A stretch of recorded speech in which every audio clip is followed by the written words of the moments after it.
السلام علیکم ورحمۃ اللہ وبرکاتہ۔ آج ہم سورۃ الحجر کا مطالعہ کرنے جا رہے ہیں۔ پچھلی بار ہم نے آیت نمبر 15 تک پڑھ لیا تھا۔ اعوذ باللہ من الشیطان الرجیم، بسم اللہ الرحمن الرحیم۔ وَلَقَدْ جَعَلْنَا فِي السَّمَاءِ بُرُوجًا وَزَيَّنَّاهَا لِلنَّاظِرِينَ۔ اور بے شک ہم نے آسمان میں قلعے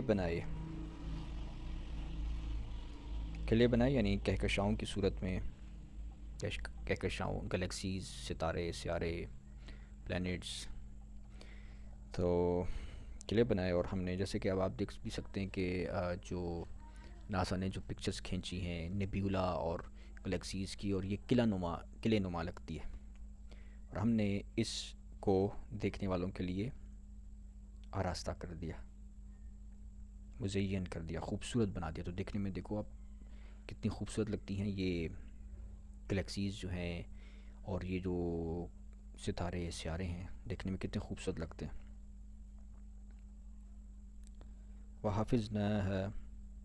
وَحَفِظْنَاهَا مِن كُلِّ شَيْطَانٍ الرَّجِيمٍ۔ اور ہم نے اس کو، یعنی اس پوری کائنات کو، ہر مردود شیطان سے محفوظ کر دیا ہے۔ وَحَفِظْنَاهَا مِن كُلِّ شَيْطَانٍ الرَّجِيمٍ۔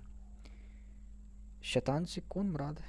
شیطان سے بعض لوگ سمجھتے ہیں کہ وہ صرف جن مراد ہے، حالانکہ جن ہی مراد نہیں ہے، بلکہ قرآن میں آیات موجود ہیں جس سے ثابت ہے کہ شیطان جو ہے وہ جنوں میں سے بھی ہوتے ہیں اور انسانوں میں سے بھی ہوتے ہیں، اور انسانوں میں اچھے لوگ بھی ہوتے ہیں، اور ایسے ہی جنوں میں بھی اچھے جنات بھی ہوتے ہیں۔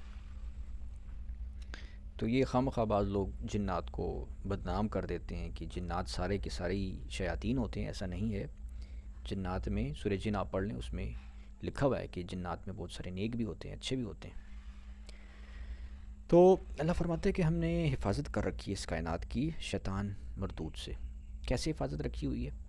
کہ مطلب شیطانی لوگ جو ہیں نا، چاہے وہ جنات میں سے ہوں چاہے وہ انسانوں میں سے ہوں، وہ رخنہ نہیں ڈال سکتے اس کائنات میں۔ اس کائنات کا جو نظام ہے، نظم و ضبط ہے، اس کو درہم برہم نہیں کر سکتے۔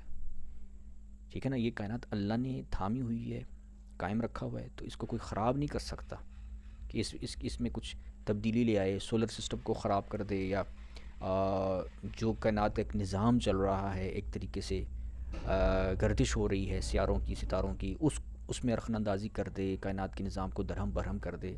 ایسا نہیں کیا جا سکتا۔ جیسے دنیا میں بہت ساری چیزیں اب دھماکے کر کے، ایٹمی دھماکے، نیوکلیر دھماکے کر کے بہت کچھ جو ہے تباہی پھیلا دیتے ہیں، کرتے ہیں نا، لیکن اللہ تعالیٰ فرماتے ہیں کائنات کے نظام میں نہیں کر سکتے، کائنات کو تباہ نہیں کر سکتے۔ تو اللہ تعالیٰ نے حفاظت کر رکھی ہوئی ہے۔ کائنات کی تباہی ہوگی اللہ کے حکم سے ہوگی۔ تو اتنی طاقت انسانوں کو یا جنوں کو نہیں مل سکتی کہ وہ کائنات کو تباہ کر دیں۔ اللہ تعالیٰ نے حفاظت کر رکھی ہے ہر شیطان مردود سے۔ تو یہ پیشگوئی بھی کر دی ہے کہ یہ بھی جتنی مرضی بے شک ترقی کر لیں، ایٹم بم بنا لیں، نیوکلیر پاور میں اضافہ کر لیں، بہت کچھ کر لیں، لیکن یہ کائنات کے نظام کو درہم برہم نہیں کر سکتے۔ إِلَّا مَنِ اسْتَرَقَ السَّمْعَ فَأَتْبَعَهُ شِهَابٌ مُّبِينٌ۔ مگر جو کوئی بھی چوری چھپے سننے کے لیے آئے تو اس کے پیچھے ایک چمکتا ہوا شہاب ہو جاتا ہے۔ تو اب اس آیت سے تو عام طور پہ یہی سمجھا جاتا ہے کہ جو شہاب ثاقب ہوتا ہے، جو میٹیور گرتا ہے، وہ ہے دراصل مراد ہے۔ لیکن میں اس کے بارے میں کچھ نہیں کہہ سکتا کہ اس میں شہاب سے کیا مراد ہے اور سننے سے کیا مراد ہے، کس چیز کو سنتے ہیں۔ واللہ عالم۔ یہ آیت میرے نظر میں کافی ایک گہری معنی رکھتی ہے۔ اس سے قبل جو آیت ہے وہ تو کلیئر ہو گئی نا، کہ اللہ تعالیٰ نے یہ کائنات بنائی، اس کائنات میں سیارے ستارے بنائے، مزین کر دیا دیکھنے والوں کے لیے، اور اس کی حفاظت بھی کر دی گئی ہے اللہ تعالیٰ نے شیطان مردود سے، کہ اس میں وہ رخنہ اندازی نہیں کر سکتا۔ تو اب اگلی آیت جو فرمایا کہ جب کوئی سننے کے لیے، تو کیا چیز سننی ہوتی ہے اور سننے سے کیا مراد ہے، سننے سے کیا مراد ہے، اس کے بارے میں کچھ کہہ نہیں سکتا کہ یہ کیا بات ہو رہی ہے۔ لیکن بہرحال جو بھی ہے، جو بھی چیز ہے جو شہاب ثاقب ہے یا شہاب ہے، یا یہ مطلب یہ جو شہاب ثاقب جس کو ہم سمجھ رہے ہوتے ہیں، شاید یہ وہ شہاب نہیں ہے، یہ کوئی اور شہاب ہے۔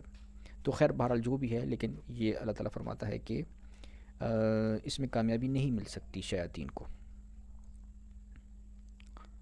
والارض مددناها والقینا فیها رواسي وانبتنا فیها من کل شیء موزون، اور زمین کو ہم نے پھیلا دیا اور ہم نے اس میں مضبوط پہاڑ بنا دیے، اور ہم نے اس میں ہر جنس کو مطلوبہ توازن کے مطابق نشو و نما دی۔ وجعلنا لکم فیہا معایش ومن لستم لہ برازقین، اور ہم نے اس میں تمہارے لیے اسباب معیشت پیدا کیے۔ اللہ تعالیٰ نے زمین میں اسباب معیشت پیدا فرمائے۔ باقی بہت سارے پلینٹس آپ دیکھ لیں، ان میں نہیں، ابھی تک کوئی ایسا پلینٹ ان کو نہیں ملا کہ جس میں اسباب معیشت پیدا ہو رہے ہوں۔ اللہ تعالیٰ نے اس پلینٹ میں صرف پیدا فرمائے، اور باقی پلینٹس بھی ہو سکتے ہیں، اور وہ اس کی ابھی کوشش جاری ہے کہ مل جائیں سائنسدانوں کو، اور ان کے لیے جنہیں تم رزق فراہم نہیں کرتے، یعنی انسانوں کے لیے، جانوروں کے لیے، پرندوں کے لیے، اللہ تعالیٰ نے یہ اسباب معیشت پیدا فرمائے۔ تو یہ اللہ نے پیدا فرمائے، یہ اسی انسان نے پیدا نہیں کیے۔ وَإِن مِّن شَيْءٍ إِلَّا عِندَنَا خَزَائِنُهُ وَمَا نُنَزِّلُهُ إِلَّا بِقَدَرٍ مَّعْلُومٍ، اور کائنات کی کوئی بھی چیز ایسی نہیں ہے مگر یہ کہ ہمارے پاس اس کے خزانے ہیں، ہمارے پاس خزانے، اللہ کے پاس خزانے، اور ہم اسے صرف معین مقدار کے مطابق ہی اتارتے رہتے ہیں، نازل کرتے رہتے ہیں۔ یعنی کائنات میں جو ہے نا وہ خزانے ہیں، بہت سارے خزانے ہیں کائنات میں۔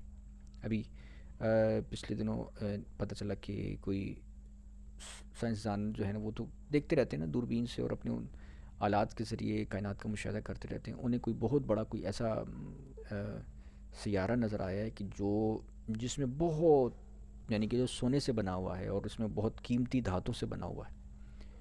تو وہ کہہ رہے ہیں کہ بھئی اگر وہ ہمیں مل گیا اور ہم اس تک رسائی اگر کر لیں اور وہاں سے ہم اس کو پھر ہم تو پھر مطلب مزید ہمیں دولت مل جائے گی، خزانہ مل جائے گا۔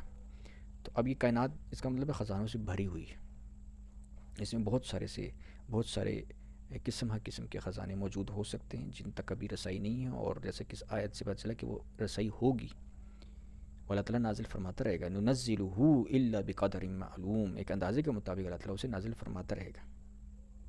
تو وہ خزانے سب اللہ کے پاس ہیں۔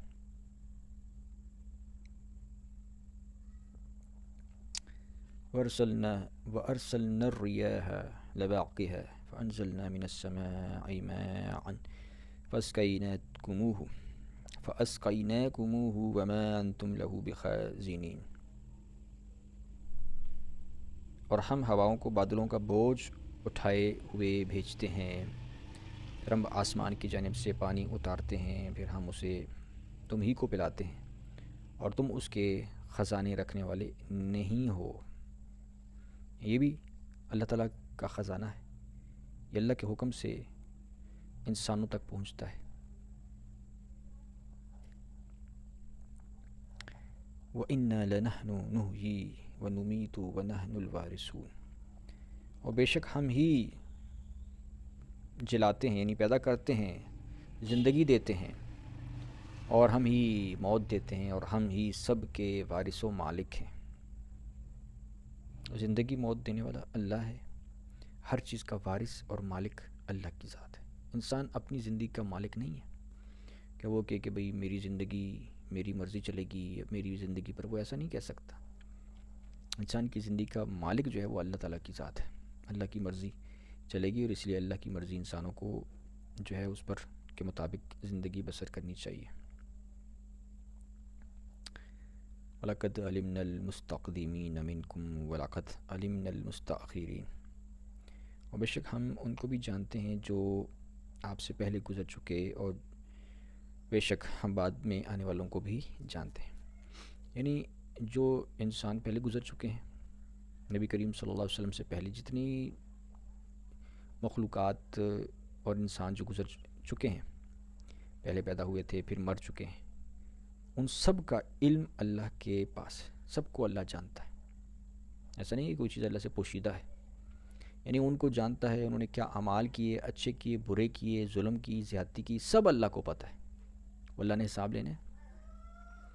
اور جو آگے آنے والے ہیں ان کو بھی اللہ جانتا ہے، اللہ تعالیٰ کے پاس فیوچر کا علم بھی موجود ہے۔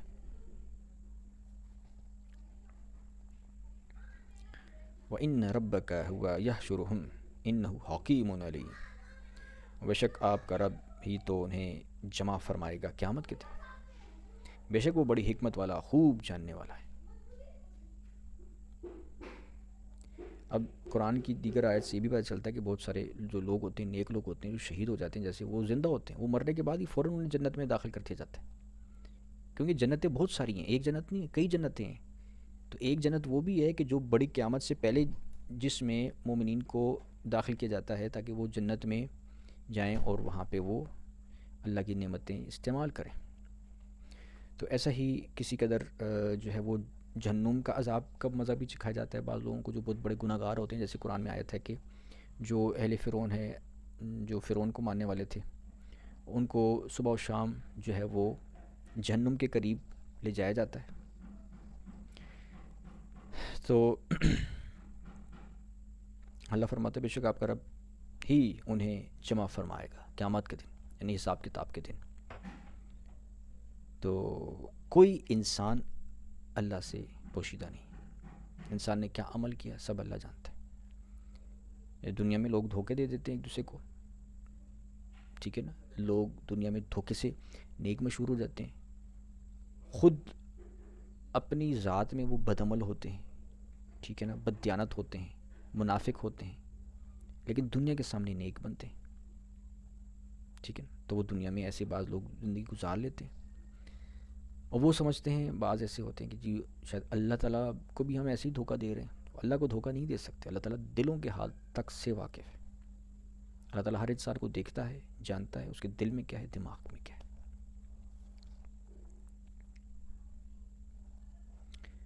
بے شک اللہ بڑی حکمت والا، خوب جاننے والا ہے۔ انہو حکیم علیم، حکمت والا ہے اور جاننے والا ہے۔ تو یعنی کہ دنیا میں اللہ تعالیٰ نے انسان کو ظاہر ہے ایک امتحان کے لیے بھیجا ہوا ہے، ایک ٹیسٹ کے لیے بھیجا ہوا ہے۔ یہاں پہ کوئی فیصلہ دنیا میں نہیں ہوتا، مرنے کے بعد فیصلہ ہونے۔ دنیا میں انسان کو آزاد چھوڑ دیا، اس کو نیکی اور بدی کا اختیار، شعور دے دیا۔ وَلَقَدْ خَلَقْنَا الْإِنسَانَ مِنْ صَلْصَالٍ مِّنْ حَمَإٍ مَّسْنُونٍ، اور بے شک ہم نے انسان کی تخلیق ایسے خشک بجنے والے گارے سے کی جو پہلے سیاہ بودار ہو چکا تھا، یعنی دھوپ اور دیگر طبیعیاتی اور کیمیائی اثرات کے باعث تغیر پذیر ہو چکا تھا۔ وَالْجَانَّ خَلَقْنَاهُ مِن قَبْلُ مِن نَارِ السَّمُومِ، اور اس سے پہلے ہم نے جنوں کو شدید جلا دینے والی آگ سے پیدا فرمایا جس میں دھواں نہیں تھا۔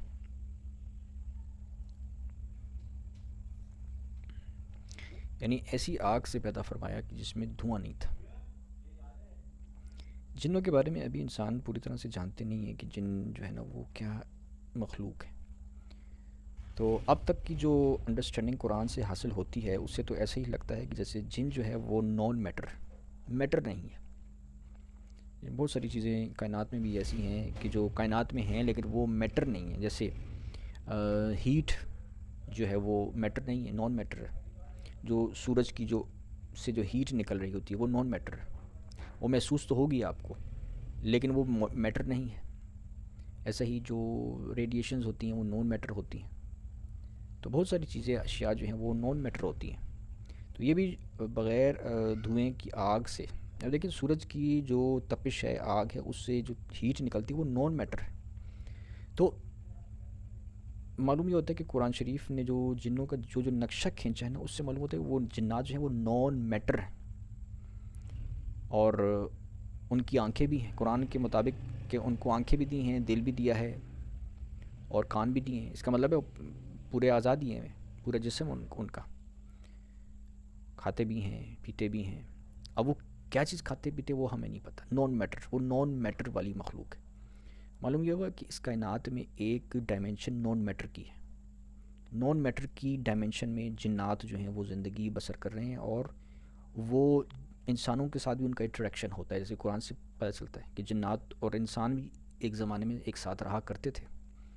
سلیمان علیہ السلام کے زمانے میں ایسا ہوتا تھا۔ اب بھی ہو سکتا ہے کہ جنات بعض دفعہ وہ انسانوں سے انٹریکشن کرتے ہوں، حالانکہ ہیں وہ نان میٹر، لیکن انسانوں سے انٹریکشن کر رہے ہیں. کیسے کر رہے ہیں، کن ذرائع سے کر رہے ہیں، اسباب سے کر رہے ہیں، وہ ہمارے پاس ابھی علم نہیں ہے. اور جن کا انٹریکشن ہوتا ہے جن لوگوں کا جنات کے ساتھ، ان کو پتہ ہے کہ وہ کیسے انٹریکشن کرتے ہیں.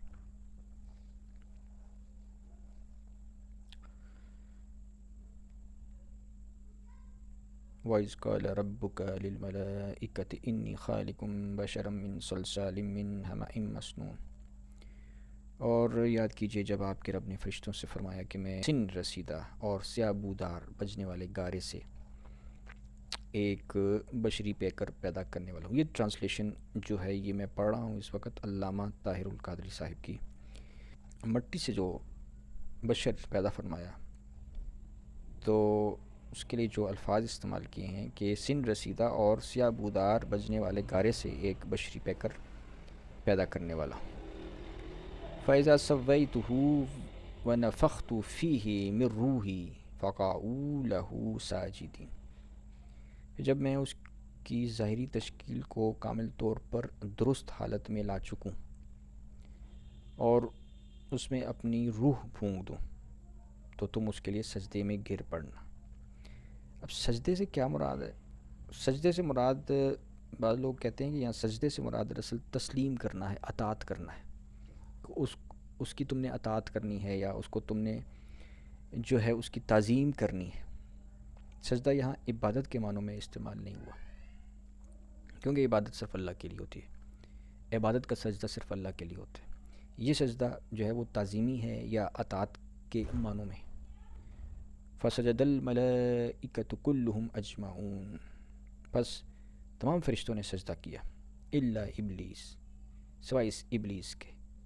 ابا ان یکون مع الساجدین، اس نے سجدہ کرنے والوں کے ساتھ ہونے سے انکار کر دیا. قال یا ابلیس ما لک الا تکون مع الساجدین. تو اللہ نے ارشاد فرمایا اے ابلیس تجھے کیا ہو گیا ہے کہ تو سجدہ کرنے والوں کے ساتھ نہ ہوا. قال لم اکن لاسجد لبشر خلقته من صلصال من حمأ مسنون. ابلیس نے کہا میں ہرگز ایسا نہیں ہو سکتا کہ بشر کو سجدہ کروں، یعنی میں بشر کو مانوں، بشر کی اطاعت کروں، بشر کو کی عزت کروں.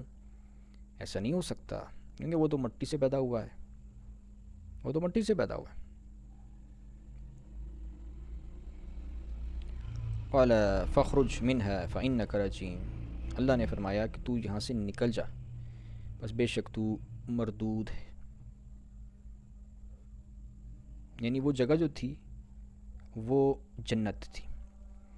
اور جنت کے بارے میں وہ کون سی جنت تھی؟ کیا وہ جنت تھی کہ جو مرنے کے بعد ملتی ہے، یا وہ جنت تھی کہ جو کائنات کے اندر ہی جنت ہے؟ تو مفسرین کہتے ہیں کہ یہ جنت تھی. بعض ایسے مفسرین ہیں جو یہ کہتے ہیں کہ وہ والی جنت نہیں تھی جو مرنے کے بعد ملنی ہے، کیونکہ وہاں سے تو کوئی نہیں نکالا جائے گا. اس میں تو یہ لکھا ہوا ہے کہ وہاں پہ تو لوگ نہیں نکالے جائیں گے وہاں سے. یہ جنت دراصل اس کائنات کے اندر بھی جنتیں موجود ہیں، اور اس کائنات کے اندر کوئی ایک جنت تھی جہاں پر یہ سب معاملات، یہ سب لوگ رہ رہے تھے، فرشتے جن اور انسان کو پیدا کیا وہاں پہ رہ رہے تھے، اور وہ ایک جنت تھی. تو وہ یعنی کائنات کی جنت تھی. وہاں پر یعنی کہ ظاہر ہے وہاں پہ کوالٹی آف لائف بہت ہائی لیول کا ہوگا. وہاں پہ مطلب انسان گمان کر سکتا ہے کہ وہاں پہ انسان کو کمانے کی ضرورت نہیں ہوگی، اتنے پھل ہوں گے، اتنا وافر رزق ہوگا کہ وہاں پہ کسی کو محنت مشقت کی ضرورت نہیں ہوگی. سب رزق مل رہا ہوگا، تیار مل رہا ہوگا، آرام ہوگا، آسائش ہوگی، عمریں بھی لمبی ہوں. ٹھیک ہے نا، وہ کچھ ایسا پلینٹ ہو جس کو جنت کہا گیا ہے. تو یہ بعض مفسرین کا خیال یہ ہے. وہاں سے کہا کہ وہاں سے اب تو نکل جا، یہاں سے اس کو سزا دی کہ یہاں سے تو نکل جا. جیسے قرآن میں بہت ساری آیتیں ہیں نا کہ وہ جیسے ایک بندے کا باغ تھا اور 2 باغ تھے، اور اس میں پھر اس نے یتیموں کو حق نہیں دیا تو اس پر عذاب آ گیا اس کے باغ پر. ٹھیک ہے نا. تو ایسا ہی یہودیوں کے بارے میں کہا کہ وہ ناشکرے تھے تو انہوں نے اللہ کی ناشکری کی، کفر کیا، تو ان کے پاس جو رزق تھا وہ ان کے لیے پھر کڑوا ہو گیا، ٹیسٹ لیس ہو گیا. ٹھیک ہے نا. جو رزق ان کے مہیا کیا ہوا تھا یہودیوں کے لیے وہ بھی ٹیسٹ لیس ہو گیا. جیسے اس وقت کرونا آ گیا، یہ بھی اللہ کا عذاب ہے. کرونا جس کو ہوتا ہے بعض لوگ اس کے لیے کھانا ٹیسٹ لیس ہو جاتا ہے، تو یہ بھی عذاب ہے. یہ بھی ایک عذاب ہے، نیک لوگوں کے لیے آزمائش ہے۔ تو یہ بھی اللہ کا عذاب ہوتا ہے کہ نعمت جو اللہ تعالیٰ نے دی ہوئی ہے اس نعمت کو ہی اللہ تعالیٰ عذاب بنا دیتا ہے، ٹھیک ہے نا۔ تو بہرحال یہ جو ہے یہ معاملہ ہے، قرآن میں ایسی آیتیں ہیں کہ جو اللہ تعالیٰ نعمتیں دیتا ہے، جو لوگ پھر ناشکری کرتے ہیں تو پھر اللہ تعالیٰ وہ نعمت چھین لیتا ہے یا اس کو نیگیٹو کنورٹ کر دیتا ہے کہ وہ اس سے انسان کو پھر فائدہ نہیں مل رہا ہوتا۔ تو یہاں پہ میں سمجھتا ہوں کہ جو اسے خارج کر دیا اس جگہ سے کہ نکل جائے یہاں سے، وہ دراصل وہ جنت تھی کہ جہاں پہ یہ سب لوگ رہ رہے تھے اور وہاں سے نکال دیا۔ پھر وہ بھیج دیا، ظاہر ہے پھر کسی دوسرے پلینٹ میں بھیج دیا، زمین پر بھیج دیا۔ تو یہ معاملہ ہوا۔ وَإِنَّ عَلَيْكَ اللَّعْنَةَ إِلَى يَوْمِ الدِّينِ، اور بے شک تجھ پر قیامت کے دن تک، روز جزات تک لعنت پڑتی رہے گی۔ وَإِنَّ عَلَيْكَ اللَّعْنَةَ إِلَى يَوْمِ الدِّينِ۔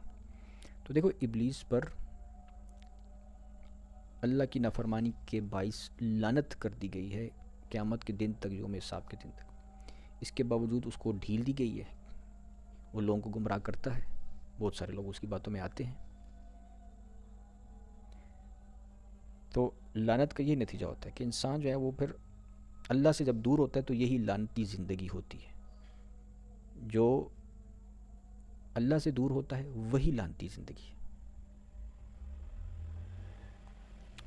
قال ربی فانظرنی الی یوم یبعثون، اس نے کہا، ابلیس نے کہا کہ اے رب بس تو مجھے اس دن تک مہلت دے جس دن لوگ مبعوث کیے جائیں گے، دوبارہ اٹھائے جائیں گے۔ دیکھو اسے یہ بھی پتہ تھا کہ دوبارہ اٹھایا جانا ہے، یوم بعث ہے، ٹھیک ہے نا، یوم یبعثون، دوبارہ جب لوگ اٹھائے جائیں گے۔ قال فإنک من المنظرین، اللہ نے فرمایا بے شک تو مہلت دیے جانے والوں میں سے ہے، تجھے ڈھیل دی گئی ہے، تجھے مہلت دی گئی ہے۔ الی یوم الوقت المعلوم، ایک مقررہ وقت کے دن تک، یعنی قیامت تک۔ قال ربی بما اغویتنی لأزینن لهم فی الارض ولأغوینہم اجمعین۔ ابلیس نے کہا، اے رب اس سبب سے جو تو نے مجھے گمراہ کیا ہے، میں بھی یقیناً ان کے لیے زمین میں خوب آراستہ و خوشنما بنا دوں گا، یعنی گناہوں کو، نافرمانیوں کو مزین کر دوں گا ان کے لیے، اور ان سب کو گمراہ کرتا رہوں گا۔ تو اب یہ مشن ہے ابلیس کا، وہ اس مشن پر لگا ہوا ہے کہ اس نے لوگوں کو گمراہ کرنا ہے، اور اعمال جو برے اعمال ہیں، گناہ ہیں، ان کو مزین کر کے لوگوں کے سامنے پیش کرنا ہے، وہ اس مشن پر لگا ہوا ہے۔ الا عبادک منہم المخلصین، سوائے تیرے ان نیک بندوں کے کہ جو مخلص ہو چکے ہیں، جو چنے ہوئے ہیں، جو خالص لوگ ہیں۔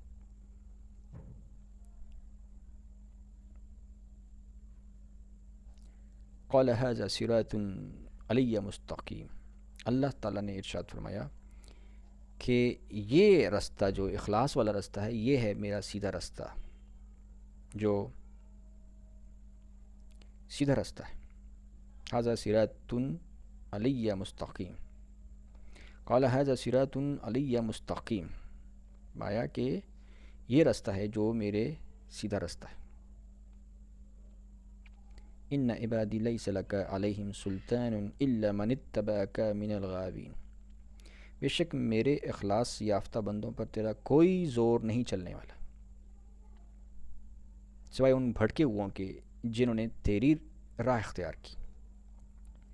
تو دیکھو جو اللہ تعالیٰ کا غلام بن کے رہتا ہے، فرمایا نا ان عبادی، جو میرے بندے ہیں، جو میرے غلام ہیں، ان پر تیرا کوئی زور نہیں چلنے والا۔ تو یعنی جو مخلص بندے ہیں، جو اللہ تعالیٰ سے وفاداری کرنے والے ہیں، ان پر ابلیس کا کوئی زور نہیں چلنے والا، سوائے ان بھٹکے ہوں کے کہ جنہوں نے تیری راہ اختیار کی، وہی تیری پیروی کر سکتے۔ وَإِنَّ جَهَنَّمَ لَمَوْعِدُهُمْ أَجْمَعِينَ، اور بے شک ان سب کے لیے وعدے کی جگہ جہنم ہے۔ ان سب سے وعدہ ہو چکا ہے کہ جو اللہ کی نافرمانی کرے گا اس کے لیے جہنم ہے۔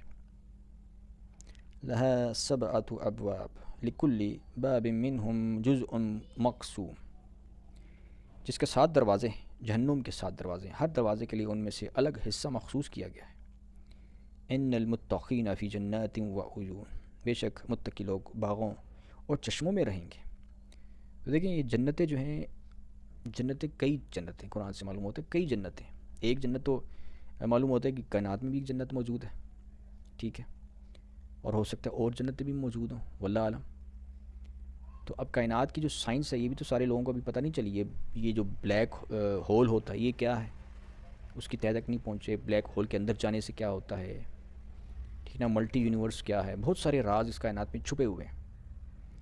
تو بہرحال اللہ تعالیٰ جو وعدہ فرماتا ہے وہ حق ہے، سچ ہے، کہ بے شک متقی لوگ جنتوں میں ہوں گے، چشموں میں رہیں گے۔ ادخلوها بسلام آمینین، ان سے کہا جائے گا کہ ان میں سلامتی کے ساتھ بے خوف ہو کر داخل ہو جاؤ۔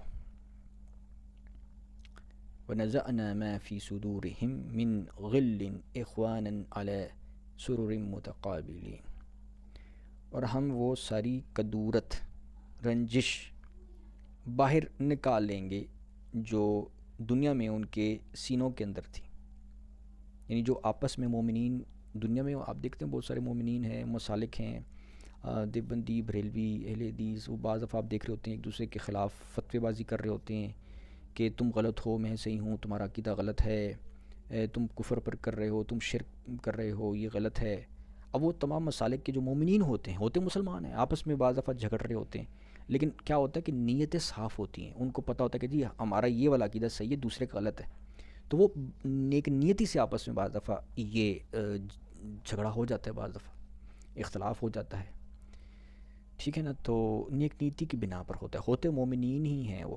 انما الاعمال بالنیات، اعمال کا دار و مدار نیتوں پر ہے، تو نیتیں صاف ہوتی ہیں ان کی، آپس میں جھگڑتے ہیں اور یہ اختلاف کرتے ہیں۔ جھگڑا ظاہر ہے وہ ایک اخلاق کے دائرے کے اندر رہ کر کرتے ہوتے ہیں، یہ نہیں کہ کوئی بدمعاشی شروع کر دیتے ہیں، وہ اختلاف کرتے ہیں، وہ بس زیادہ سے زیادہ علم کی حد تک وہ بات کرتے ہیں کہ جی ہمارے نزدیک آپ کا یہ طریق غلط ہے، یہ اسلام سے ہٹا ہوا ہے، دوسرا کہا نہیں آپ کا ہٹا ہوا ہے، تو یہ اختلاف آ جاتا ہے، تھوڑے سے اس پہ فتویٰ لگا دیتے ہیں وہ، لیکن نیتیں صاف ہوتی ہیں، تو ایک رنجش ان کے درمیان آپس میں پیدا ہو جاتی ہے، مومنین کے دلوں میں آپس میں ایک دوسرے کے لیے ہو جاتی ہے بعض دفعہ، تو یہ اس کی جانب اشارہ ہے، وہ مس انڈرسٹینڈنگ ہوتی ہے، ٹھیک ہے نا، کم علمی ہوتی ہے، یہ جو بھی ریزن ہوتی ہے، جو بھی وجہ ہوتی ہے، لیکن نیت صاف ہوتی ہے۔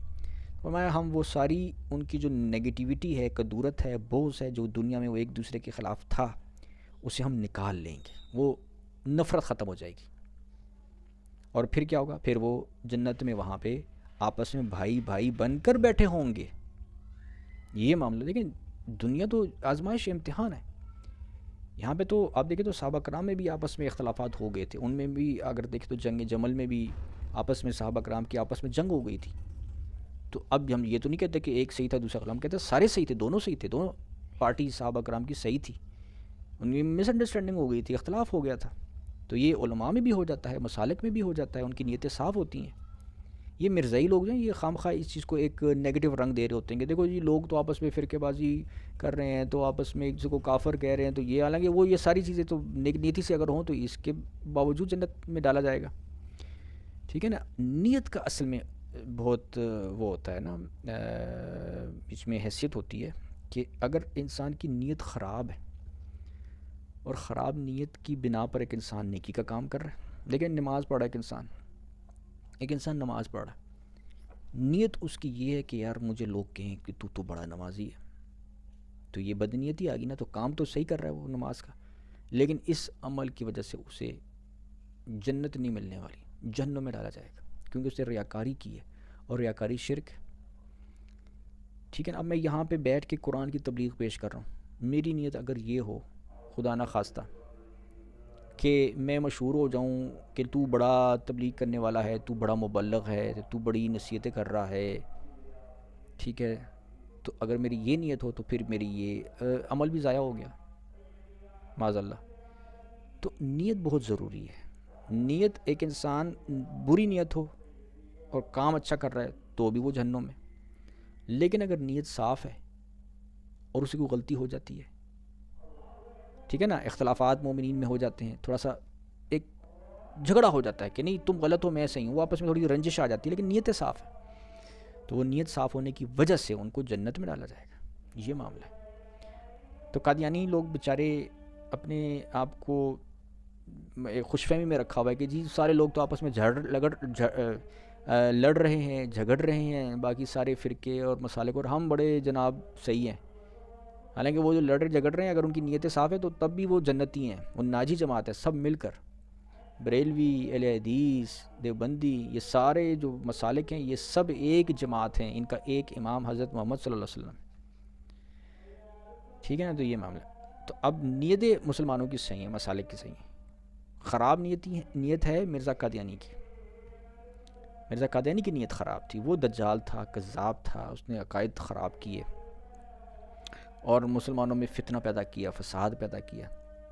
جیسے منافقین جھوٹے مکار ہوتے ہیں، منافقین بھی کلمہ پڑھتے ہیں نا، کلمہ وہی، نماز وہی، سب کچھ چیزیں تو منافقین بھی کر رہے ہوتے ہیں، لیکن نیت خراب ہوتی، وہ اللہ جانتا ہے۔ تو یہ احمدیوں کا اور مرزا قادیانی کا یہ کہنا جی ہمارا تو وہی کلمہ ہے، تو وہی نماز ہے، تو وہی سب کچھ ہے، تو بے شک سب کچھ ہو، لیکن وہ ہو منافق، کذاب ہو، دجال ہو، اللہ پر جھوٹے الہامات انہیں اللہ کی طرف منسوب کیے ہیں، جھوٹی پیشگوئیاں اللہ کی طرف منسوب کی ہوئی ہیں جو جھوٹی نکلی ہیں، جو پوری نہیں ہوئی، وہاں سے ہم نے پہچانا کہ یہ جھوٹا بند ہے، اور پھر خراب عقیدے بھی تم نے نکالے ہوئے ہیں۔ تو یہ چیزیں ہیں نا کہ کھلے طور پہ مرزا قادیانی کا جھوٹ، منافقت، دجالیت، کاذبیت ثابت ہے، تو پتہ چل گیا کہ اس کی نیت خراب تھی۔ تو لہٰذا وہ جتنے مرضی اچھی چیزیں دنیا کے سامنے پیش کرے، وہ جو ہے اس سے بخشش نہیں ہو سکتی، منافقت ہے یہ۔ تو نیت صاف ہونی ضروری ہے۔ تو یہاں بھی جو فرما دیا نا کہ جنت میں جب یہ لوگ جائیں گے تو ہم ان کے دلوں سے کدورت نکال دیں گے، وَنَزَعْنَا مَا فِي صُدُورِهِمْ، ہم نکال دیں گے جو کچھ ان کے سینوں میں، مِنْ غِلٍّ إِخْوَانًا عَلَى سُرُرٍ مُتَقَابِلِينَ، اور وہ وہاں پہ آپس میں بھائی بن کر ایک دوسرے کے سامنے بیٹھے ہوں گے، مزے کر رہے ہوں گے جنت میں۔ کیوں؟ وہ دنیا میں ان کی جو رنجش تھی وہ نیک نیتی کی بنا پر تھی، تو نیت کا صاف ہونا بہت ضروری ہوتا ہے۔ لا يمسهم فيها نسب وما هم منها بمخرجين، انہیں وہاں کوئی تکلیف نہیں پہنچے گی اور نہ وہ وہاں سے نکالے جائیں گے۔ دیکھیے یہ وہ جنت ہے جہاں سے انہیں نہیں نکالا جائے گا۔ تو جو آدم علیہ السلام کو جس جنت سے نکالا، یا ابلیس کو وہاں پہ رہ رہے تھے، سب مل کر رہ رہے تھے، وہ کائنات کی جنت تھی، وہ اس کائنات کے اندر موجود ہے، کسی اور پلینٹ پر ہے جہاں پر کوالٹی آف لائف بہت سپیریئر ہے ایز کمپیریزن ٹو دس ارتھ، تو وہ والی جنت ہے۔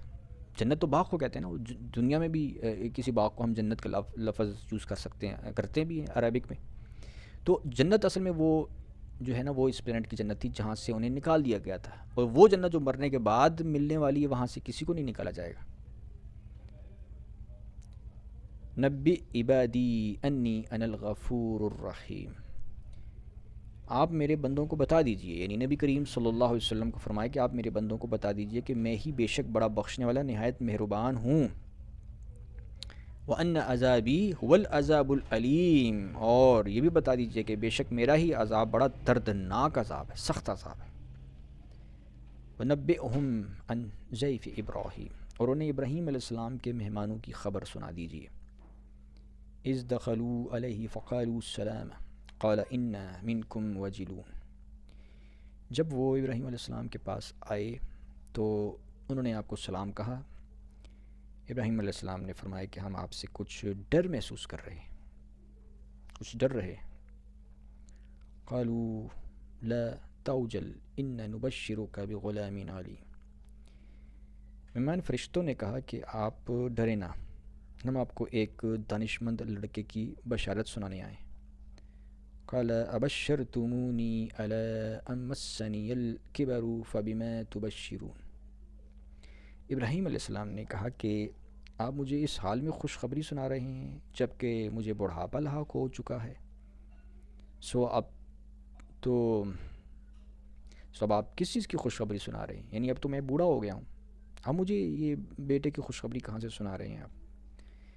قالوا بشرناک بالحق فلا تکن من القانتین، انہوں نے کہا کہ ہم آپ کو سچی بشارت دے رہے ہیں، سو آپ نا امید نہ ہوں۔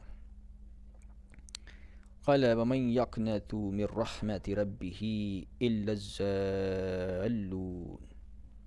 ابراہیم علیہ السلام نے جواب دیا کہ اپنے رب کی رحمت سے گمراہوں کے سوا اور کوئی مایوس نہیں ہو سکتا، یعنی سوائے گمراہ لوگ ہی جو ہیں وہ اللہ کی رحمت سے مایوس ہو سکتے ہیں۔ اللہ تعالیٰ قادر ہے بڑھاپے میں بھی اولاد دے سکتا ہے۔ قال فما خطبكم ایھا المرسلون۔ ابراہیم علیہ السلام نے دریافت فرمایا کہ اے اللہ کے بھیجے ہوئے فرشتوں، اس کے علاوہ تمہارا کیا کام ہے، یعنی اس بشارت دینے کے علاوہ تم کس کام کے لیے آئے ہو؟ قالوا انا ارسلنا الى قوم مجرمین۔ انہوں نے جواب دیا کہ ہم ایک مجرم قوم کی طرف بھیجے گئے، الا آل لوط انا لمنجوہم اجمعین، سوائے لوط علیہ السلام کے گھر کے، بے شک ہم ان سب کو ضرور بچا لیں گے۔ الا امرأتہ قدرنا انہا لمن الغابرین، بجز ان کی بیوی کے ہم یہ طے کر چکے ہیں کہ وہ ضرور پیچھے رہ جانے والوں میں سے، یعنی عذاب کے لیے پیچھے رہ جانے والوں میں سے ہے لوط علیہ السلام کی بیوی۔ تو لوط علیہ السلام کے گھرانے کو ہم بچا لیں گے سوائے اس کی بیوی کے۔ تو معلوم یہ ہوتا ہے کہ دیکھیں انبیاء کی بھی جو بیویاں ہیں وہ بھی منافق نکل سکتی ہیں، گمراہ ہو سکتی ہیں، جیسے کہ یہاں پہ لوط علیہ السلام کی بیوی کا ذکر کیا۔ تو ایسا ہی جو دنیا میں بھی جو نیک لوگ ہوتے ہیں، صالحین ہوتے ہیں، ان کی بیویاں بھی منافق ہو سکتی ہیں، گمراہ ہو سکتی ہیں، ٹھیک ہے نا؟ لیکن ضروری نہیں ہوتا کہ اب ہر نیک بندے کو جی خواب کے ذریعے بتا دیا جائے یا کوئی الہام کر دیا جائے کہ جی تمہاری نیک بیوی جو ہے وہ بری ہے، ٹھیک ہے نا، اس کو طلاق دے دو یا اس کو اپنے سے الگ کر دو۔ ضروری نہیں ہے کہ یہ بتایا جائے دنیا میں، کیونکہ دنیا امتحان ہے۔ جیسے لوط علیہ السلام کو خبر نہیں تھی، ٹھیک ہے نا، یہاں تک کہ فرشتے آئے عذاب لے کر، فیصلہ کر دیا گیا، اس سے پہلے ان کو بتایا نہیں گیا کہ آپ کی بیوی جو ہے وہ گمراہوں کے ساتھ مل گئی ہے یا منافق ہو گئی ہے تو اس کو طلاق دے دو، ایسی بات بیان نہیں ہوئی۔ تو یہ معاملہ ہے کہ جب نبی کے ساتھ بھی کوئی ایسی خاتون رہ سکتی ہے بیوی بن کے کہ جو منافق ہو، جو گمراہ ہو، جو دھوکہ دے رہی ہو، تو ایسے ہی جو دنیا میں جو نیک لوگ ہوتے ہیں، مومنین ہوتے ہیں، صالحین ہوتے ہیں، ان کے ساتھ بھی بعض دفعہ ایسی بیویاں ہو سکتی ہیں کہ جو دھوکہ دے رہی ہوں، جو منافق ہوں۔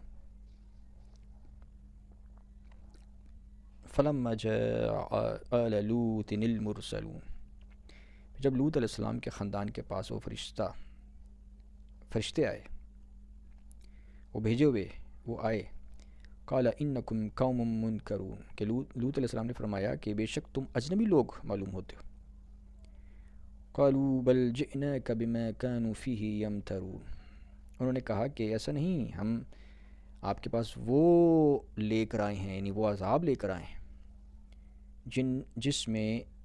جس کے بارے میں یہ لوگ شک کرتے رہے ہیں۔ کون لوگ شک کرتے رہے ہیں؟ یہ جن کی طرف لوط علیہ السلام نے بھیجے گئے تھے، لوط علیہ السلام، ان کو تبلیغ کی، ان کو بتایا کہ دیکھو نیک ہو جاؤ، اللہ کے فرمان بردار ہو جاؤ، نہیں تو اللہ کا عذاب آنے والا ہے۔ لوط علیہ السلام نے ان کو اللہ کا پیغام پہنچا دیا تھا، تبلیغ کر دی تھی، ان کو ڈرا دیا تھا کہ دیکھو اگر نہیں مانو گے تو عذاب آ جائے گا۔ اب وہ نہیں مانے، انہوں نے اپنی اصلاح نہیں کی، تو اب وہ فرشتے آ گئے، ٹھیک ہے، انہوں نے بتا دیا کہ ہم آپ کے پاس وہ لے کر آئے ہیں جس کے بارے میں یہ لوگ شک کر رہے ہیں۔ یعنی لوط علیہ السلام نے تبلیغ کر دیا، پھر بھی یہ لوگ شک کر رہے ہیں کہ پتہ نہیں وہ عذاب آتا بھی ہے کہ نہیں آتا، تو وہ اب عذاب آنے والا ہے۔ وَأَتَيْنَاكَ بِالْحَقِّ وَإِنَّا لَصَادِقُونَ، اور ہم نے آپ کے پاس حق لے کر، ہم آپ کے پاس حق کا فیصلہ لے کر آئے ہیں اور ہم یقیناً سچے ہیں۔ حق لے کر آئے ہیں، حق کا فیصلہ لے کر آئے ہیں اور ہم یقیناً سچے ہیں۔ فَأَسْرِ بِأَهْلِكَ بِقِطْعٍ مِّنَ اللَّيْلِ وَاتَّبِعْ أَدْبَارَهُمْ وَلَا يَلْتَفِتْ مِنْكُمْ أَحَدٌ وَامْضُوا حَيْثُ تُؤْمَرُونَ، بس آپ اپنے اہل خانہ کو رات کے کسی حصہ میں لے کر نکل جائیے اور آپ خود ان کے پیچھے پیچھے چلیے، اور آپ میں سے کوئی مڑ کر پیچھے نہ دیکھے، اور آپ کو جہاں جانے کا حکم دیا گیا ہے وہاں چلے جائیے۔ یعنی اب فرشتے آئے، انہوں نے بتا دیا کہ عذاب آنے والا ہے، تو لہٰذا اب آپ لوگ تدبیر اختیار کریں، اس جگہ سے نکل جائیں، کسی دوسری جگہ چلے جائیں، ہجرت کر لیں۔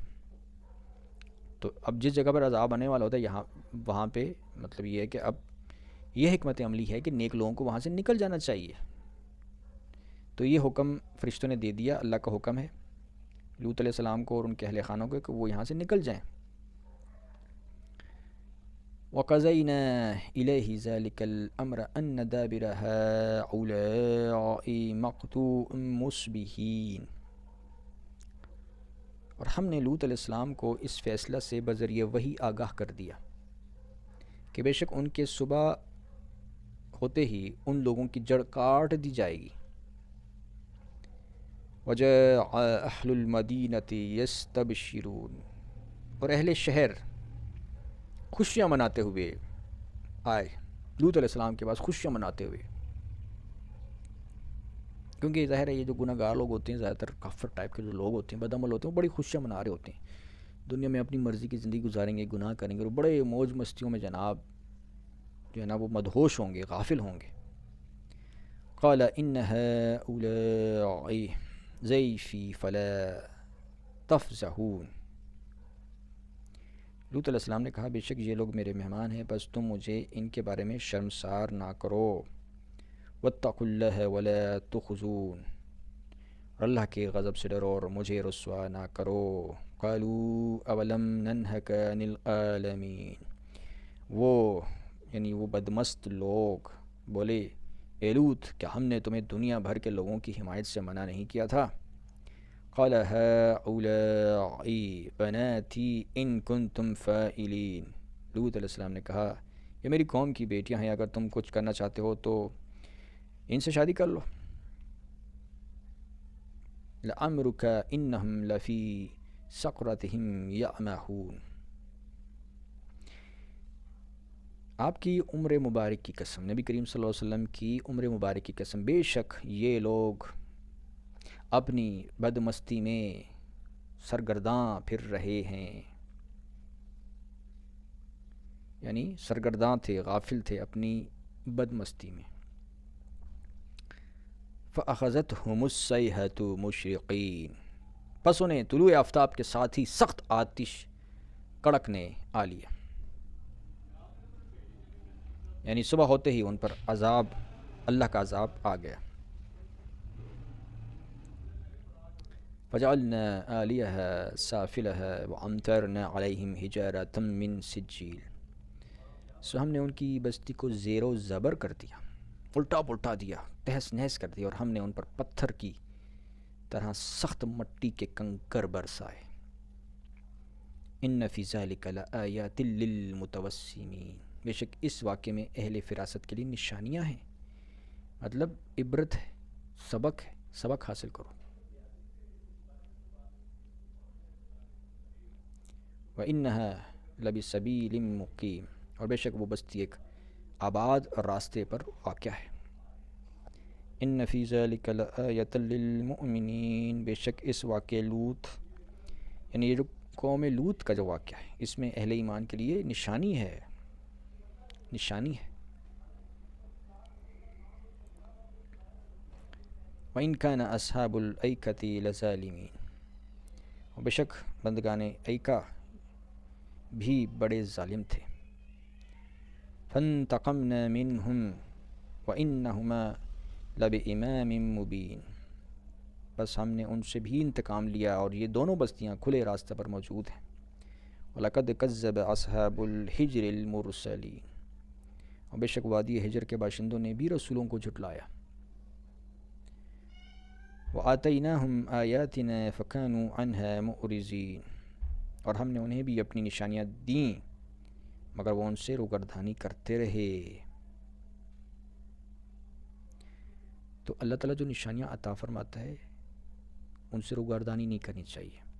اب نبی کریم صلی اللہ علیہ وسلم کے ذریعے قرآن نشانی ہے، قرآن کا پیغام، قرآن کے احکامات، اور اس میں بیان ہوا ہے کہ یہ کائنات اللہ کی نشانی ہے، زمین و آسمان اللہ کی نشانی ہے، انسان اللہ کی نشانی ہے، ان پر غور کرو اور اللہ کے فرمانبردار بن جاؤ۔ تو اب جو اللہ کی نشانیوں کا انکار کرتا ہے تو پھر اس پر عذابات نازل ہوتے ہیں، کب ہوتے ہیں، کیسے ہوتے ہیں، وہ اللہ کو پتہ ہے، وہ اللہ کو پتہ ہے۔ انفرادی طور پر بھی ہو سکتے ہیں، اجتماعی طور پر بھی عذابات نازل ہو سکتے ہیں۔ تو یہ دنیا میں جو زلزلے آتے ہیں، کرونا وائرس ہے یا اور اس طرح کی بہت ساری وبائیں آتی ہیں، تباہیاں آتی ہیں، بارشیں ہوتی ہیں، یہ سب اللہ تعالیٰ کی طرف سے عذابات ہوتے ہیں۔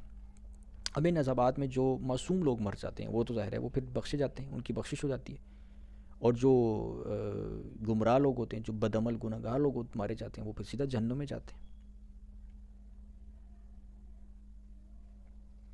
وَكَانُوا يَنْحِتُونَ مِنَ الْجِبَالِ بُيُوتًا آمِنِينَ، اور وہ لوگ بے خوف و خطر پہاڑوں میں گھر تراشتے تھے۔ فَأَخَذَتْهُمُ الصَّيْحَةُ مُصْبِحِينَ، فَأَخَذَتْهُمُ الصَّيْحَةُ مُصْبِحِينَ، تو انہیں بھی صبح کرتے ہی خوفناک کڑک نے آ پکڑا، صبح ہوتے ہی۔ یہ زیادہ عام طور پہ دیکھیں تو قرآن میں ایسا لکھا ہوا ہے کہ اکثر عذابات جو ہیں وہ صبح کے ٹائم پر آتے ہیں، جس وقت لوگ سوئے ہوتے ہیں۔ فَمَا أَغْنَى عَنْهُمْ مَا كَانُوا يَكْسِبُونَ، سو جو مال وہ کمایا کرتے تھے، جو کسب وہ کیا کرتے تھے، جو کسب کیا کرتے تھے، کسب سے مراد ہے جو دنیا کماتے تھے، جو اعمال کرتے تھے، وہ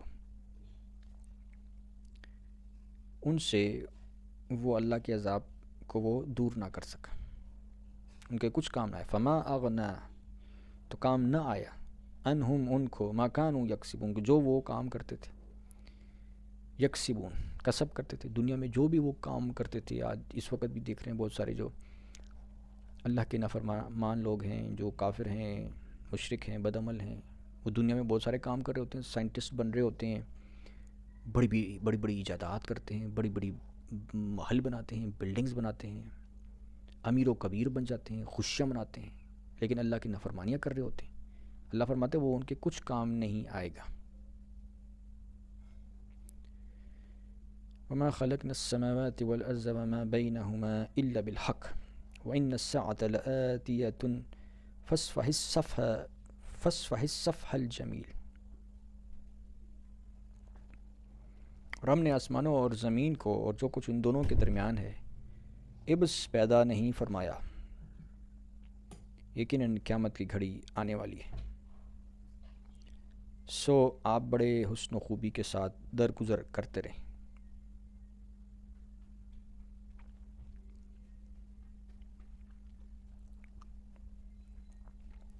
یعنی اس دنیا میں نبی کریم صلی اللہ علیہ وسلم کا جو مقصد ہے وہ تبلیغ کرنا ہے، پیغام پہنچانا ہے، زبردستی منوانا نہیں، جبرن تبلیغ نہیں ہے۔ تو لہذا ان سے درگزر کریں، اور ان کا حساب کتاب تو ہونے والا ہے قیامت کے دن، جب اللہ کا عذاب آئے گا، یا اگر اللہ کا عذاب نہ آیا، ایک طبعی موت آ گئی، بہت سارے گناہ گار ہوتے ہیں، وہ اپنی مرضی کی زندگی گزار لیتے ہیں، پوری لمبی عمر ان کو مل جاتی ہے، 100 سال تک مثال کے طور پر چلے گئے، تب ان کو طبعی موت مرنا تو ہے، تو وہ اس کے بعد پھر ان کا حساب کتاب ہوتا ہے، وہی ان کے لیے قیامت کا وقت ہوتا ہے۔ تو وہاں پہ پھر اللہ تعالیٰ حساب کتاب لے لیتا ہے، وہ جہنم کے قابل لوگ جو ہوتے ہیں وہ جہنم میں گرائے جاتے ہیں۔ تو لہٰذا اس میں جو ہے وہ یہ بیان فرمایا ہوا ہے کہ ہم نے آسمان و زمین کو جو کچھ ان دونوں کے درمیان ہے عبث پیدا نہیں فرمایا، حق کے ساتھ پیدا فرمایا، کسی مقصد کے لیے پیدا فرمایا، یہ سب اللہ کی نشانی ہے، تمام کائنات اللہ کی نشانی ہے، اس کو دیکھو، غور کرو، انبیاء آتے ہیں ان کی تبلیغ سنو، اور آخری نبی محمد صلی اللہ علیہ وسلم آئے ان کی تبلیغ سنو۔ ان ربک هو الخلاق العلیم، بے شک آپ کا رب ہی سب کو پیدا فرمانے والا، سب کی تخلیق کرنے والا اور خوب جاننے والا ہے۔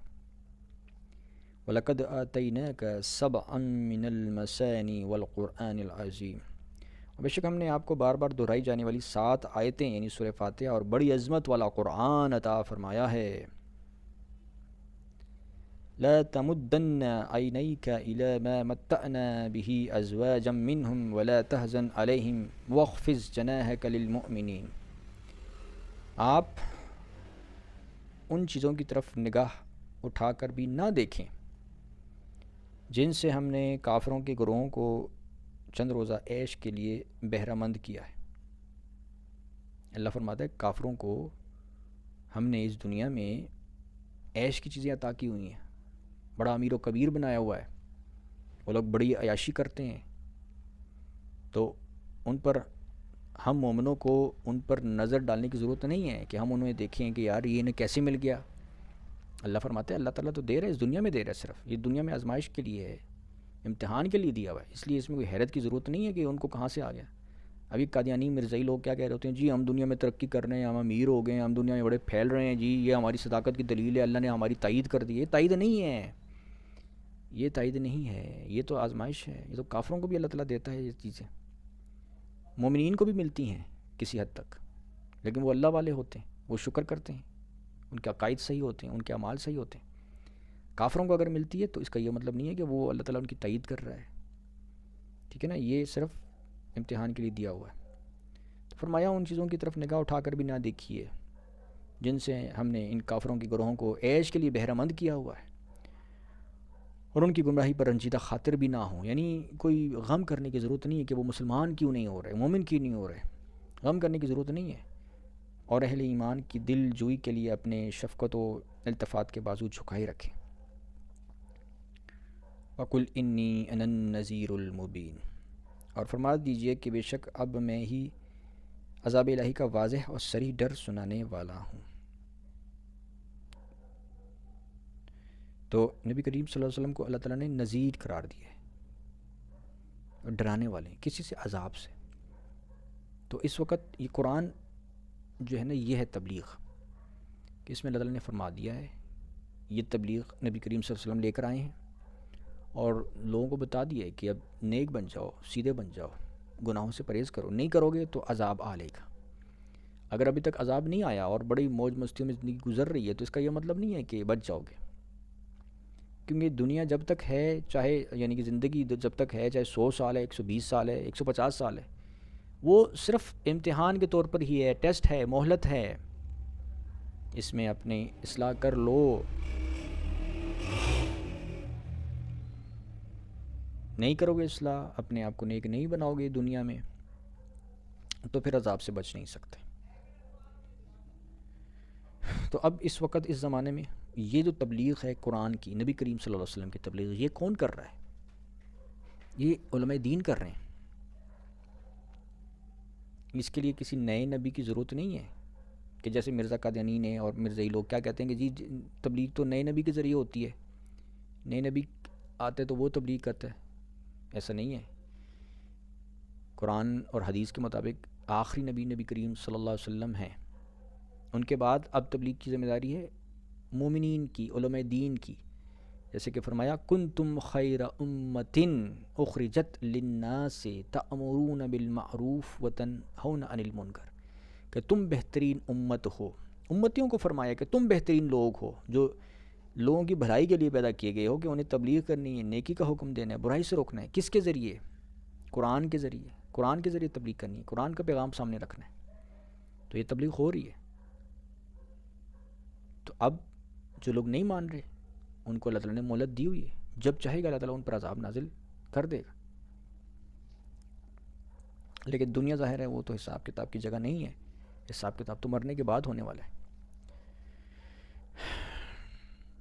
کما انزلنا علی المقتسمین، جیسے کہ عذاب ہم نے تقسیم کرنے والوں پر اتارا تھا، تقسیم کرنے والے یہاں پہ مراد ہے یہود و نصارہ پر جو ہم نے عذاب اتارا تھا۔ تو الذین جعلوا القرآن عضین، جنہوں نے قرآن کو ٹکڑے ٹکڑے کر ڈالا۔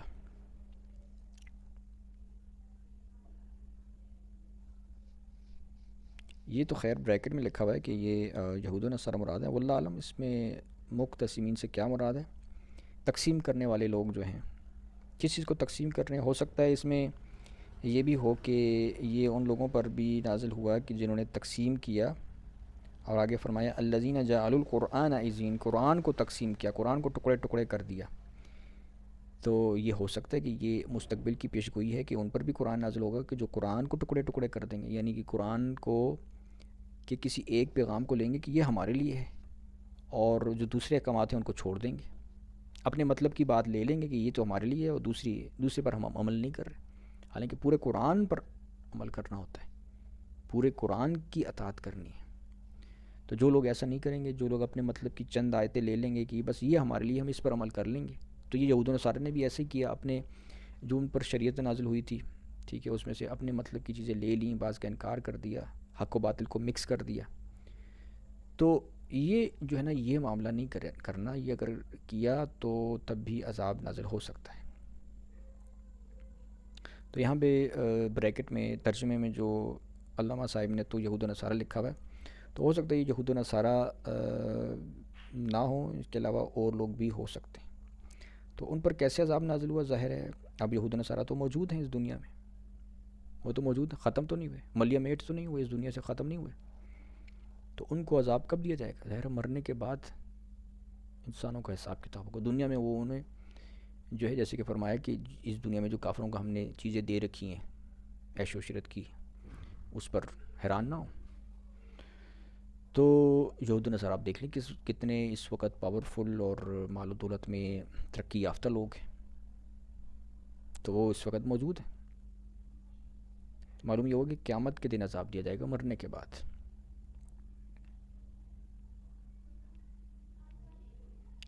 فَوَرَبِّكَ لَنَسْأَلَنَّهُمْ أَجْمَعِينَ، سو آپ کے رب کی قسم ہم ان سب سے ضرور پرسش کریں گے، ان سب کا حساب کتاب ہوگا، ان سے پوچھا جائے گا۔ تو یہ جہاں فرمایا الذین جعلوا القرآن عضین، انہوں نے قرآن کو ٹکڑے ٹکڑے کیا۔ مجھے لگ رہا ہے کہ یہ فیوچر کے بارے میں ایسے لوگوں کی لیے پیش گوئی ہے جنہوں نے قرآن کو ٹکڑے ٹکڑے کیا، جیسا کہ مرزائی لوگ ہیں، قادیانی لوگ ہیں، مرزا قادیانی ہے، اس نے کیسے قرآن کو ٹکڑے ٹکڑے کیا، اپنے مطلب کی آیت لے لی، اس کو اپنا اس پر ٹرانسلیشن بھی اپنی ڈال دی، ایک ایسا ٹرانسلیشن اس کی کہ امت میں کسی نے نہیں کی، جیسے محمد ثانی کا نظریہ تصور پیش کیا کہ جی محمد صلی اللہ علیہ وسلم نے 2 مرتبہ مبعوث ہونا تھا، تو اس نے وہ کہا کہ وہ دوسری مرتبہ میں ہوں، معاذ اللہ استغفر اللہ، نقل کفر نباشد، تو یہ اس نے ٹکڑے ٹکڑے کر دیا، غلط انٹرپریٹیشن کر دی، اپنے مطلب کی آیت لے لی جس میں اپنا مطلب تھا، باقی احکامات کو چھوڑ دیا۔ تو یہ ایسے لوگوں کی طرف اشارہ ہے، بعض ایسے جو جھوٹے مہدی پیدا ہوتے ہیں، جھوٹا دعویٰ کرتے ہیں جی ہم امام مہدی بن گئے، اپنے مطلب کی چند آیتیں لے لیتے ہیں، تو وہ بھی جو ہے نا وہ دراصل لوگوں کو دھوکہ دے رہے ہوتے ہیں، اللہ کے کلام کا استعمال کر کے لوگوں کو دھوکہ دے رہے ہوتے ہیں۔ تو ایسے لوگ اللہ کے نزدیک عذاب کے مستحق ہیں، اور اللہ ان سے پوچھے گا۔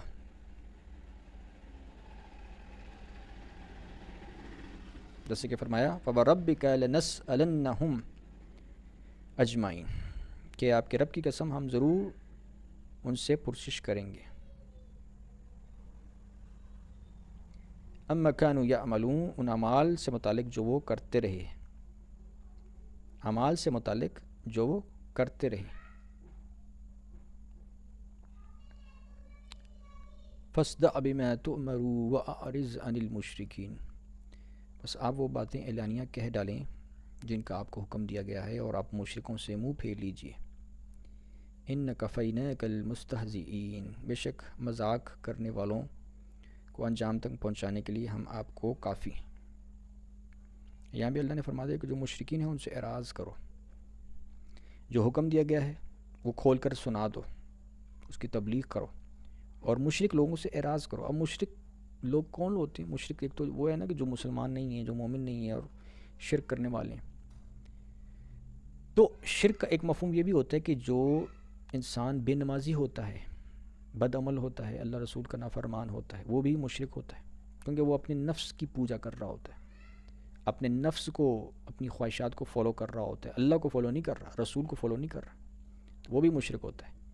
تو جس پر بھی مشرک کی ڈیفینیشن اطلاق پاتی ہے کہ جو اللہ رسول کا نافرمان ہے، اس سے فرمایا اعراض کرو، اس سے دوستی نہ کرو۔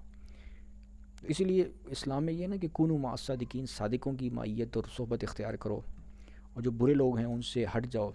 وَنَخْلَعُ وَنَتْرُكُ مَن يَفْجُرُكَ، سورہ دعائے قنوت میں بھی ہم یہ پڑھتے ہیں وَنَخْلَعُ وَنَتْرُكُ مَن يَفْجُرُكَ، کہ جو تیرا نافرمان ہے ہم اسے ترک کرتے ہیں، اس سے علیحدگی اختیار کرتے ہیں۔ تو اسلام کی یہ تعلیم ہے کہ جو برے لوگ ہیں ان سے علیحدگی اختیار کرنی ہوتی ہے، برے لوگوں سے، برے دوستوں سے، بد عملوں سے. اور مسلمانوں میں بھی جیسا کہ میں نے بتایا، جیسے کہ بہت سارے ایسے لوگ ہوتے ہیں کہ جو بظاہر تو مسلمان ہوتے ہیں لیکن ہوتے بے نمازی ہیں، بد عمل ہیں، اللہ رسول کے نافرمان ہوتے ہیں، برائے نام صرف مسلمان ہوتے ہیں. تو ایسے بھی یہ لوگ بھی جو ہوتے ہیں یہ بھی بد عمل، بری صحبت ہوتی ہے. ایسے لوگوں سے بھی دوستی نہیں کرنی چاہیے، ان کی مجلس میں نہیں بیٹھنا چاہیے، انہیں دوست نہیں بنانا چاہیے، ان سے اٹھنا بیٹھنا نہیں ہونا چاہیے. اس چیز کا خیال رکھنا چاہیے، کیونکہ اگر ایسا ہوگا تو پھر ان کے اثرات، برے اثرات جو ہے نا انسان پر پڑتے ہیں.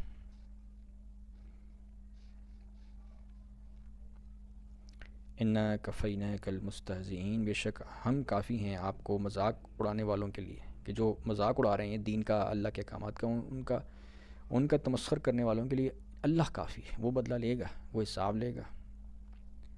الذین یجعلون مع اللہ الہا آخر فسوف یعلمون، کہ جو اللہ کے ساتھ شریک ٹھہراتے ہیں سو وہ عنقریب جان لیں گے، یعنی وہ اپنا انجام جان لیں گے. جو شریک ٹھہراتے ہیں، جو اللہ کی اطاعت نہیں کرتے، جو اپنے نفس کی اطاعت کرتے ہیں.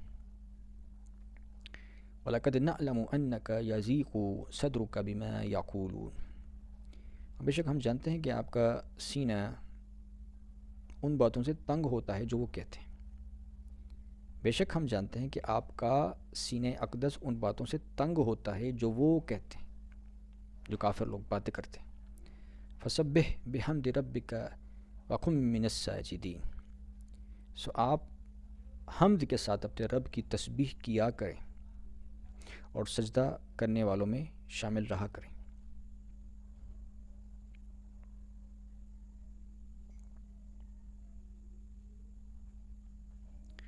وَعْبُدْ رَبَّكَ حَتَّى يَأْتِيَكَ الْيَقِينُ، اور اپنے رب کی عبادت کرتے رہیں یہاں تک کہ آپ کو